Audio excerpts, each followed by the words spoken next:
Woni woni ya natumunana niniaranye. Woni woni ya natumunana oniaranye. Après plus d'1 an de préparation et un budget de plus de 9 000 €, nous voici enfin devant la porte d'embarquement pour ce voyage de plus d'1 mois en plein cœur de l'Afrique. Petit boulot, demande de subventions, formation et formalités administratives nous ont occupés pendant toute l'année et notre récompense est maintenant devant nous. En quelque sorte, c'est l'aboutissement de toutes nos années de scoutisme ensemble et une formidable opportunité de rencontre culturelle. Le 14 juillet, nous atterrissons à Yaoundé, la capitale. Nous sommes attendus par un groupe de scouts locaux ainsi que les membres de notre association partenaire Adasser, celle avec qui nous avons monté le projet.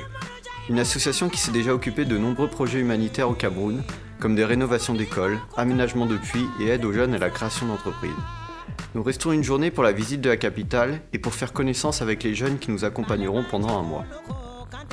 Après cela, nous partons pour Tchang, une ville de l'ouest du pays, à bord d'un bus bondé.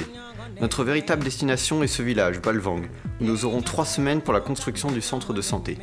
Nous sommes hébergés gratuitement avec les scouts camerounais dans une des maisons du village.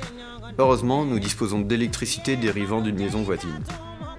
Même si le montage est effectué par les Camerounais est rudimentaire et peut paraître dangereux, il nous permet de faire fonctionner un ordinateur, une chaîne Hi-Fi et un lecteur DVD. Les toilettes turques de la maison sont tout juste suffisants pour nous tous, et nous bricolons rapidement une douche en plein air derrière la maison pour nous laver avec l'eau du puits tout proche. Dès les premiers jours, le chantier commence. Tous les matins, nous portons les briques en terre séchée et nous tournons le béton qui constitue les principaux matériaux de construction. En rentrant du chantier, nous devons néanmoins transporter des bidons et bouteilles d'eau que nous sommes allés chercher à la source du village. Nous y mettons bien sûr des pastilles achetées en France pour s'assurer de la potabilité de cette eau. L'après-midi, les enfants du village viennent se rassembler près de la maison où nous sommes logés pour des séances d'animation.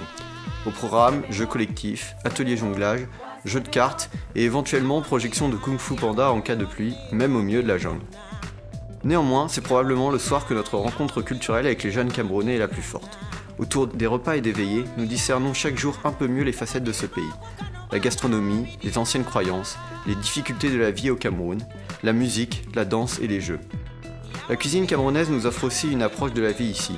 Les bananes plantains, les patates douces, la canne à sucre ou le vin de raffia sont autant de mets qui complètent notre découverte de leur culture. Grâce à l'aide et à la direction de 2 maçons, le chantier se finit dans les temps. Après une inauguration rapide qui couronne ces 3 semaines de travail, nous préparons nos affaires pour la dernière semaine de tourisme dans l'ouest du pays.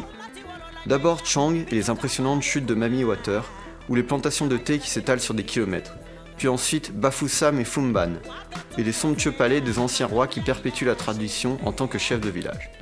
Puis Kribi et ses plages de sable blanc, ainsi que les chutes de la Lobé, un lieu touristique incontournable pour son aspect paradisiaque. Enfin, après 1 mois de séjour, nous prenons notre dernier bus pour Douala, où nous reprendrons l'avion. Le cœur certes lourd de notre séparation avec les Camerounais, mais enrichi de nouvelles expériences. L'association se chargera de poursuivre l'œuvre sur ce chantier, c'est-à-dire de payer un infirmier qui sera présent pendant 6 mois de l'année, tandis que nous essaierons de trouver d'autres scouts pour aider à la construction d'autres pièces l'été prochain.